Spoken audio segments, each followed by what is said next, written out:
Dry steering. Masama o mabuti para sa pagmamaneho at sa sasakyan. Kung matagal ka nang sumusubaybay sa channel ko, malamang ay nakita mo ng ginawa ko ang dry steering. Basically, ito yung pag-ikot sa ating manibela papunta sa kaliwa at kanan habang nakahinto ang sasakyan. Maraming nagsasabi na masama daw ito para sa sasakyan at sa pagmamaneho. Pero ang totoo, may benefits kang makukuha sa paggamit nito depende sa sitwasyon. At di naman talaga ganun kasama para sa sasakyan at sa ating pagmamaneho ang dry steering. Pointing out na di mo ito ginagawa ng madalas at sa mga pagkakataon na di naman talaga kailangan. Hindi recommended na gawin ang dry steering ng madalas dahil maaari itong pagmulan ng unnecessary wear and tear sa mga unahang gulong at sa suspension parts ng ating sasakyan. Pero may mga pagkakataon na nakakatulong ang dry steering sa ating pagmamaneho.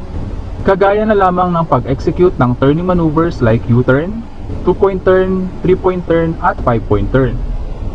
Mas madali mong ma-execute ang mga turns na ito kapag gumamit ka ng dry steering.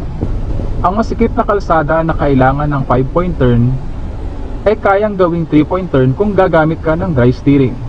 Sa mga ganitong sitwasyon ay makakatulong ang dry steering upang magawa natin ang maneuver ng mas efficient at effective. Nakakasama lamang ang dry steering kung ito ay gagawin mo ng madalas kahit hindi naman kailangan.